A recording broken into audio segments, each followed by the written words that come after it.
Hi, this is Alex from devstories.eu. Async, episode 14 of 20. You build an asynchronous web API, trigger a standard system command inside an endpoint, and suddenly every other concurrent task instantly paralyzes. Nothing moves until that system command finishes. The culprit is the standard Python subprocess module, and resolving this requires non-blocking subprocesses. Calling a function like standard subprocess.run executes an operating system command and waits for it to complete. In an asynchronous Python application, the event loop runs on a single thread. When you block that thread waiting for the operating system, the event loop stops. Every other concurrent request to your API sits frozen. To fix this, async.io provides its own subprocess functions designed specifically for the event loop. The primary tool is async.io.createSubprocessExec. Here is the key insight. This function does not execute the command directly in Python. It asks the operating system to spawn a child process, but instead of blocking while waiting for the result, it immediately yields control back to the event loop. Your API handles other requests while the external program runs.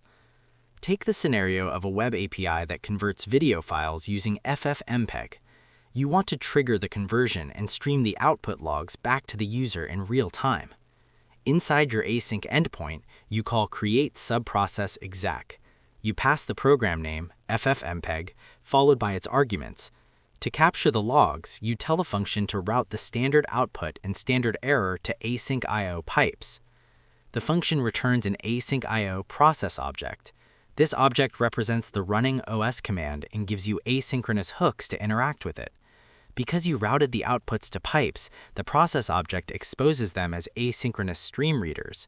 You read the FFmpeg logs by iterating over the standard error stream asynchronously, since FFmpeg typically logs there. For each line the external process produces, your async loop wakes up, reads the line, and streams it back to the web user.